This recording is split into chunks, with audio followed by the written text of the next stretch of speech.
On the 7th day, when the heart of the king was merry with wine, he commanded Mehuman, Biztha, Harbona, Bigtha and Abagtha, Zethar and Carkas, the 7 eunuchs who served in the presence of King Ahasuerus, to bring Queen Vashti before the king with her royal crown, in order to show the peoples and the princes her beauty, for she was lovely to look at. But Queen Vashti refused to come at the king's command delivered by the eunuchs. At this the king became enraged, and his anger burned within him. Then the king said to the wise men who knew the times, for this was the king's procedure toward all who were versed in law and judgment, the men next to him being Carshena, Shethar, Admatha, Tarshish, Marsena, and Memucan, the 7 princes of Persia and Media, who saw the king's face and sat first in the kingdom.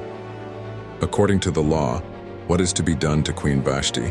because she has not performed the command of King Ahasuerus delivered by the eunuchs? Then Memucan said in the presence of the king and the officials, not only against the king has Queen Vashti done wrong,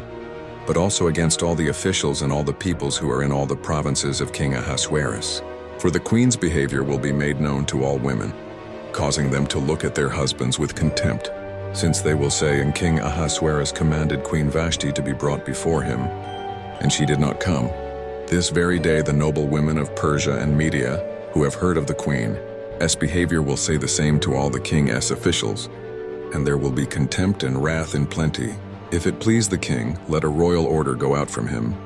and let it be written among the laws of the Persians and the Medes, so that it may not be repealed,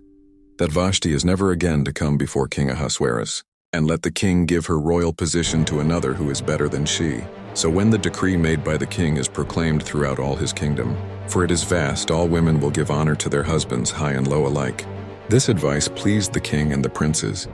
and the king did as Memucan proposed. He sent letters to all the royal provinces, to every province in its own script and to every people in its own language, that every man be master in his own household and speak according to the language of his people.